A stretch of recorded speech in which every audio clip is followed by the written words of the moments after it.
वक्त को तब मैं तेरी रफ्तार कहा करता था।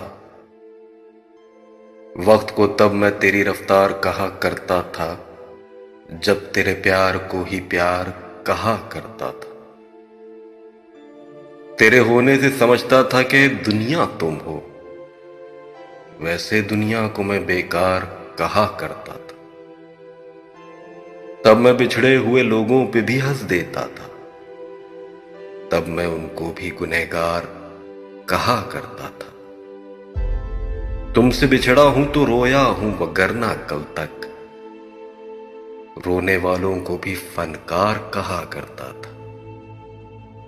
हम शक्ल है या वही है मेरा दुश्मन देखो, हम शक्ल है या वही है मेरा दुश्मन देखो, ऐसे एक शख्स को मैं यार कहा करता था।